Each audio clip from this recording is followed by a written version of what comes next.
Hi, എല്ലാവർക്കും പ്രേതം second പാർട്ടിലേക്ക് സ്വാഗതം. അപ്പോൾ ഫസ്റ്റ് പാർട്ട് കാണാത്തവരുണ്ടെങ്കിൽ പോയിട്ട് കണ്ടിട്ട് വരണം. എന്നാൽ മാത്രം നിങ്ങൾക്ക് സെക്കൻഡ് പാർട്ട് മനസ്സിലാവുള്ളൂ. പിന്നെ ഇഷ്ടപ്പെട്ടാൽ ലൈക്ക് ചെയ്യുക, ഷെയർ ചെയ്യുക, സബ്സ്ക്രൈബ് ചെയ്യാം. അപ്പോൾ പോവാം. അപ്പം ഞാൻ പറഞ്ഞു നിർത്തിയത് ഞാൻ ആ രൂപത്തെ കണ്ടതിനെക്കുറിച്ചാണ്. ആ രൂപം എന്നെ തന്നെ നോക്കിക്കൊണ്ടിരിക്കുമായിരുന്നു. ആ രൂപത്തിന് പറയത്തക്ക ഒരാളുടെയും മുഖസാമ്യമില്ല. ഡ്രസ്സ് എനിക്ക് വിസിബിൾ അല്ല. രൂപം കറക്റ്റായിട്ട് എനിക്ക് വിസിബിൾ അല്ല. ലൈക്ക് ആ രൂപം ഒരു സ്മോക്ക് കൊണ്ട് ഉണ്ടാക്കിയ പോലെയായിരുന്നു. ഒരു മെറൂൺ, ഡാർക്ക് ബ്ലൂ, ബ്രൗൺ അതൊക്കെ കൊണ്ട് മിക്സ് ചെയ്തൊരു സ്മോക്ക് കൊണ്ട് ഉണ്ടാക്കിയ പ്രതിമ. പക്ഷേ എൻ്റെ കണ്ണുകൾ മാത്രം എനിക്ക് വിസിബിളായിരുന്നു. അതെന്നെ തന്നെയാണ് നോക്കുന്നത്. അതും ഭയങ്കര രൂക്ഷമായിട്ട് എന്നെ നോക്കുന്നുണ്ട്. ഞാൻ അതിനെ നോക്കുന്നുണ്ട്. എന്തായാലും ഞാൻ ഇന്നത്തോടെ തീരും. നാളെ രാവിലെ ഞാൻ നേരം വെളുപ്പിക്കില്ല. സോ എനിക്ക് ഇവിടെ എന്ത് സംഭവിച്ചാലും എനിക്ക് ഒച്ചയെടുത്തൊന്ന് കരയാനോ ഒന്നിനും പറ്റില്ല. ഞാൻ ഒച്ചയെടുക്കാൻ ശ്രമിക്കുന്നുണ്ട്. ഒരു മതിലിനപ്പുറം എൻ്റെ അമ്മയുണ്ട്. എനിക്കിത് അമ്മയോട് പറയണം. പക്ഷേ എനിക്ക് അനങ്ങാൻ പറ്റുന്നില്ല. ഞാൻ അങ്ങനെ കിടന്നു. ഒരു 10 സെക്കൻഡ് ഞാനങ്ങനെ നോക്കിക്കിടന്നു. 10 സെക്കൻഡ് എന്ന് പറയുന്നത് എൻ്റെ ഒരു കാൽക്കുലേഷനാണ്. ഞാൻ ടൈമൊന്നും നോക്കിയിട്ടില്ല. ഇതെത്ര മണിക്കാണ് സംഭവിക്കുന്നതെന്നും എനിക്കറിയില്ല. ഞാനങ്ങനെ നോക്കിക്കിടക്കുമ്പോൾ ഇതിങ്ങനെ എയറിലേക്ക് സ്പ്ലിറ്റായി പോവുക. ലൈക്ക് ഇങ്ങനെ മെൽട്ടായി പോവുകയാണ്. ഈ ഒരു സ്മോക്ക് ഇങ്ങനെ മെൽട്ടായി അതങ്ങോട്ട് ഇല്ലാതായി. ഇതില്ലാതായതും ഞാൻ മയങ്ങിപ്പോയതാണോ അതോ എൻ്റെ ബോധം പോയതാണോ എന്ന് ഇപ്പോഴും എനിക്കറിയില്ല. രാവിലെ ആയപ്പോൾ ഞാൻ എഴുന്നേറ്റു. അതായത് എനിക്ക് ബോധം വന്നു. ഞാൻ ചാടി എഴുന്നേറ്റ് എനിക്ക് അപ്പുറത്ത് പോയി ഇത് അമ്മയോട് പറയണം. എനിക്കിങ്ങനെയൊക്കെ രാത്രി അനുഭവം ഉണ്ടായിരുന്നു. ഇത് പറയണം എന്നുള്ള ആഗ്രഹത്തിൽ ഞാൻ വാതിൽ ഓർക്കുമ്പോൾ അവിടെയാണ് വേറൊരു ട്വിസ്റ്റ്. അവിടെ ഒരു വമ്പൻ ചർച്ച നടക്കുവാണ്. അതായത് എൻ്റെ അമ്മയും അമ്മാമ്മയൊക്കെ ഭയങ്കര ഭക്തിയാണ് ആ ടൈമിൽ. അപ്പോൾ അന്ന് രാത്രി അവരുടെ 2 പേരുടെയും കാലിൽ ആരോ തൊട്ടിട്ടുണ്ട്. അതാരാണ് എന്താണെന്നൊന്നും അറിയില്ല. പക്ഷേ നല്ല തണുത്ത കൈകളായിരുന്നു. ആ ടൈമിൽ ഇവർക്ക് നല്ല കാലുവേദനയുണ്ട്. നല്ല ബോഡി പെയിൻ, കാലുവേദനയൊക്കെ ഉണ്ട്. അപ്പോൾ എന്നും മരുന്ന് കഴിച്ച് പ്രാർത്ഥിച്ചിട്ടൊക്കെയാണ് കിടക്കുന്നത്. അപ്പോൾ ആ കാലുവേദന ദൈവം വന്ന് തൊട്ട് സുഖപ്പെടുത്തിയെന്നാണ് അവർ വിശ്വസിക്കുന്നത്. എനിക്കപ്പോൾ അതിൻ്റെ ഇടയിലേക്ക് ഇത് പോയി പറയാനും തോന്നിയില്ല. കാരണം ഞാൻ മറ്റേ ഒരു മടിച്ചിയാണ്. ഞായറാഴ്ച മാത്രം പള്ളിയിൽ പോകുന്ന, അല്ലെങ്കിൽ വർഷത്തിലൊരിക്കൽ കുമ്പസാരിക്കുന്ന, സന്ധ്യാപ്രാർത്ഥനയുടെ ഇടയ്ക്ക് വയറുവേദന, തലവേദനയൊക്കെ വരുന്ന ഒരു മടിച്ചി എല്ലായിടത്തും കാണും. അങ്ങനെ ഒരെണ്ണം ഞാനും അതേപോലെ ആയിരുന്നു. അപ്പോൾ ഇവരെ 2 പേരെയും ദൈവം വന്ന് സുഖപ്പെടുത്തിയ സ്ഥിതിക്ക് എന്നെ മാത്രം വേറെ ഏതോ ഒരു ശക്തി വന്നിട്ട് ഡിസ്റ്റർബ് ചെയ്തു എന്ന് പറയാൻ എനിക്കെന്തോ മനസ്സ് വന്നില്ല. ഇനി പറഞ്ഞാൽ തന്നെ എനിക്ക് നല്ല രീതിയിൽ കിട്ടും. നീ പ്രാർത്ഥിക്കാഞ്ഞിട്ടാണ്, പള്ളിയിൽ പോകാഞ്ഞിട്ടാണ് എന്നൊക്കെ പറഞ്ഞ് എനിക്ക് ശരിക്കും കിട്ടും. പിന്നെ രണ്ടാമത്തെ കാര്യം, എനിക്കതപ്പോൾ അങ്ങനെ വിശ്വസിക്കാനാണ് തോന്നിയത്. അതങ്ങനെ തന്നെ ആവട്ടെ.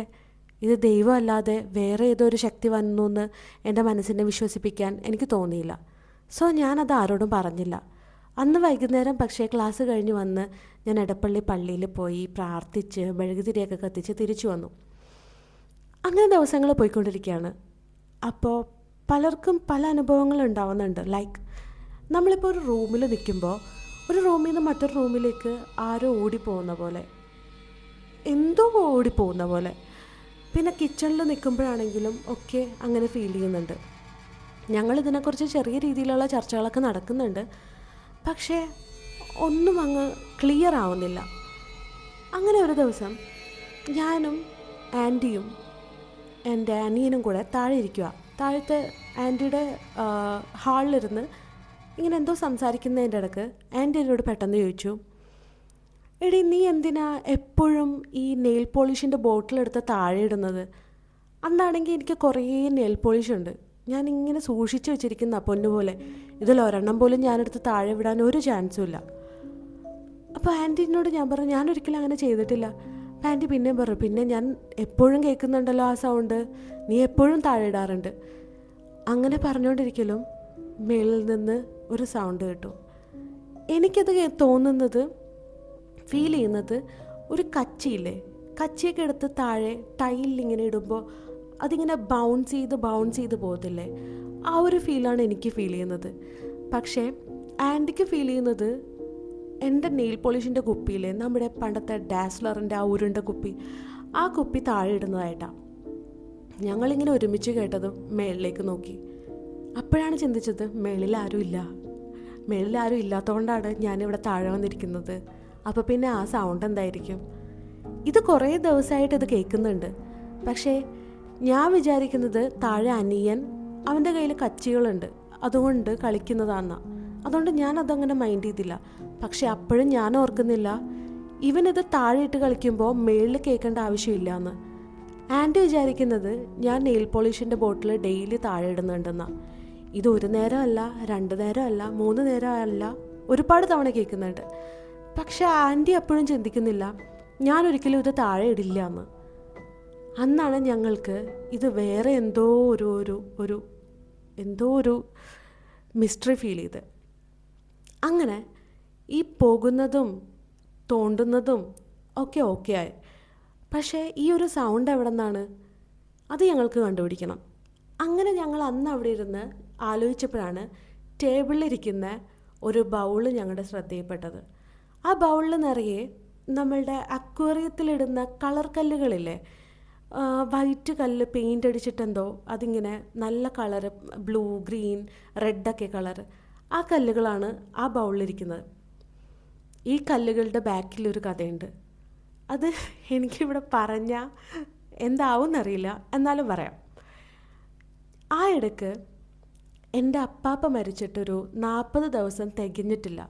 എൻ്റെ അപ്പാപ്പ മരിക്കുന്നതിന് 40 ദിവസം തികയുന്നതിന് മുമ്പാണ് ഈ ഒരു സംഭവം സ്റ്റാർട്ട് ചെയ്യുന്നത്. അപ്പോൾ അപ്പാപ്പയുടെ ചടങ്ങുകൾക്കായിട്ട് ഞങ്ങൾ ആഴ്ചയിൽ പല ദിവസവും ഞങ്ങൾ ഈ കുഴിമാടത്തിൽ പോവാറുണ്ട്. അപ്പോൾ തൊട്ടടുത്ത് തന്നെ ഒരു കല്ലറയുണ്ട്.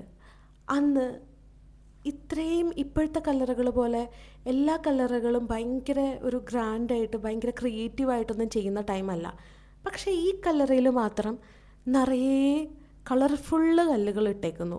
അപ്പം നമ്മളിതിങ്ങനെ വല്ലയിടത്തുമൊക്കെ പോകുമ്പോൾ മാത്രം, ഹോസ്പിറ്റലിലും അവിടെ ഇവിടെയൊക്കെ പോകുമ്പോൾ മാത്രമാണ് ഇത് അക്വേറിയത്തിൽ കിടക്കുന്നത് കണ്ടിട്ടുള്ളത്. അപ്പം നമുക്കൊരു ഇൻട്രസ്റ്റ് തോന്നി ഇതിനോട്. നല്ല രസമുണ്ട് അത് കാണാൻ. ഞങ്ങൾ വീട്ടിലേക്ക് തിരിച്ചു പോന്നു. പക്ഷേ എൻ്റെ അനിയൻ്റെ കയ്യിൽ ഒരു 5 കല്ലുകളുണ്ടായിരുന്നു, പല കളറുള്ള. ഞാനപ്പോൾ അവനോട് ചോദിച്ചപ്പോൾ അവൻ പറഞ്ഞു അത് അപ്പുറത്തെ കുഴിയിൽ നിന്ന് എടുത്താണ്. അപ്പോഴും എനിക്കത് ഒന്നും ഫീൽ ചെയ്തില്ലായിരുന്നു. നല്ല ഭംഗിയുള്ള കല്ലുകൾ.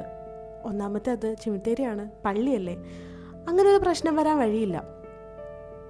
അങ്ങനെ അടുത്ത ടൈം ഞങ്ങൾ പോയപ്പോൾ എനിക്കും ആൻറ്റിക്കും ഈ കല്ലുകളോട് അഗാധമായ പ്രണയം. അങ്ങനെ ഞങ്ങളും എടുത്തു ഈ കല്ലുകൾ. അതും കൊണ്ട് ഞങ്ങൾ വീട്ടിൽ വന്നു. അത് സൂക്ഷിച്ചു വെച്ചു. ആൻറ്റി അതൊരു ബൗളിലിട്ട് വെച്ചു. സെക്കൻഡ് ടൈമും ഞങ്ങൾ പോയി. അപ്പോൾ ഈ ഒരു ബ്ലൂ ഒരു റെഡ് എടുത്ത സ്ഥാനത്ത് 2 ബ്ലൂ 2 റെഡ് അങ്ങനെ എടുത്തു. നല്ല ഭംഗിയുണ്ട്. അപ്പം ഞങ്ങളുടെ കയ്യിൽ ഒരു പിടി കല്ലുകളുണ്ട്. ഞാനത് കൊണ്ടൊന്ന് മേളിലും വെച്ചു, ആൻറ്റി അത് താഴെയും വെച്ചു. ആൻറ്റി അത് വെച്ചിരിക്കുന്ന കാണാൻ നല്ല ഭംഗിയുണ്ട്. ഞാനും അതെവിടെയോ വെച്ചു. അപ്പം ഞങ്ങൾക്കൊരു ഡൗട്ട്, ഇനി ഈ കല്ലുകളാണോ പ്രശ്നം? അതിൽ നിന്നൊരു കല്ലെടുത്ത് ഞങ്ങൾ ടൈലിലിട്ടു. സെയിം സൗണ്ടാണ് ഞങ്ങൾ കേൾക്കുന്നത്. അപ്പം ഞങ്ങൾക്ക് മനസ്സിലായി ഈ കല്ലിൻ്റെ ഉടമസ്ഥൻ ഞങ്ങൾ അന്വേഷിച്ച് വീട്ടിൽ വന്നതാണ്. ഓക്കെ, ഈ കല്ലുകൾ ഇനി എന്ത് ചെയ്യണം? തിരിച്ചു കൊണ്ടേ കൊടുത്ത അയാൾ വാങ്ങിക്കുമോ? അതറിയില്ല. അങ്ങനെ ഞങ്ങൾ പലരോടും ചോദിച്ചു. അപ്പോൾ ഇതൊരിക്കലും ചെയ്യാൻ പാടില്ലാത്ത ഒരു കാര്യമായിരുന്നു എന്ന് മനസ്സിലായി. എല്ലാവരും നല്ല വഴക്കും പറഞ്ഞു. ഓക്കെ, ഇനിയിപ്പോൾ ചെയ്തു പോയില്ലേ, ഇനിയിപ്പോൾ എന്താ ചെയ്യുക? അപ്പോൾ ആരോ പറഞ്ഞു, അത് ആരായിരുന്നു എന്ന് ഓർക്കുന്നില്ല, ഈ കല്ലുകൾ ഒഴുകുന്ന വെള്ളത്തിൽ കൊണ്ടേ ബാക്കിലേക്ക് എറിഞ്ഞിട്ടാൽ കൂടെ വന്ന ആൾ അങ്ങോട്ട് പോയിരിക്കും, അതിൻ്റെ കൂടെ പോകും. ഓക്കെ, ഇനി അതായിട്ട് കുറക്കണ്ട, നമുക്ക് ഒഴുകുന്ന വെള്ളത്തിൽ കൊണ്ടുപോയിട്ട് ബാക്കിലേക്ക് തിരിഞ്ഞിട്ട് ഇതെറിഞ്ഞിട്ട് തിരിഞ്ഞു നോക്കാതെ പോവാം. അങ്ങനെ ഞാനും ആൻറ്റിയും അനിയനും ഒക്കെ കൂടെ ഈ ഒഴുകുന്ന വെള്ളം അന്വേഷിച്ച് പോയി. അങ്ങനെ ഞങ്ങൾക്ക് കിട്ടി. ഈ കല്ലുകൾ മൊത്തം ഞങ്ങളുടെ കയ്യിലുണ്ട്. അവിടെ ചെന്ന് തിരിഞ്ഞു നിന്ന് എല്ലാവരും ഈ കല്ലറയുടെ ഉടമസ്ഥൻ്റെ പേര് ഞാൻ പറയുന്നില്ല, നമുക്കിപ്പോൾ തോമസ് എന്നിടാം. ഈ തോമസ് ചേട്ടനോട് മാപ്പും പറഞ്ഞ് ഈ കല്ലുകൾ ബാക്കിലേക്കിട്ട് തിരിഞ്ഞു നോക്കാതെ ഞങ്ങൾ നടന്നു. ആ കല്ലുകൾ പോയി കഴിഞ്ഞ് വീട്ടിലെത്തിയപ്പോൾ എന്തെന്നില്ലാത്ത ആശ്വാസം. തോമസ് ഏട്ടൻ ഒഴുകിപ്പോയല്ലോ. ഇനി തോമസ് ഏട്ടൻ ഞങ്ങളെ ഡിസ്റ്റർബ് ചെയ്യാൻ വരില്ല. സോറിയും പറഞ്ഞിട്ടുണ്ട്. അപ്പോൾ പിന്നെ കുഴപ്പമില്ലല്ലോ. പക്ഷെ വീട്ടിൽ വന്ന് സമാധാനിച്ചിരിക്കുമ്പോൾ കൊണ്ടുപോയി കളഞ്ഞ കല്ലുകളുടെ സൗണ്ട് പിന്നെയും കേൾക്കുക. ഇനി തോമസ് ഏട്ടൻ ഞങ്ങളെ വിട്ട് പോയിട്ടില്ലേ? ഡൗട്ടായി. ഇനിയിപ്പോൾ എന്താ ചെയ്യുക? അങ്ങനെ ഈ സൗണ്ട് പതിവായി, ഡെയിലി കേൾക്കുന്നുണ്ട്. പിന്നെ ഞങ്ങളത് ഇഗ്നോർ ചെയ്തു, എന്തെങ്കിലും ആവട്ടെ. അങ്ങനെ ഇരുന്നപ്പോൾ ഒരു ദിവസം അമ്മമ്മ പറയുക, ഇനി അപ്പാപ്പയായിരിക്കുമോ? കാരണം ഈ 40 ദിവസം എന്തോ ആത്മാവ് നമ്മുടെ കൂടെ ഉണ്ടാവും എന്നല്ലേ പറയാം.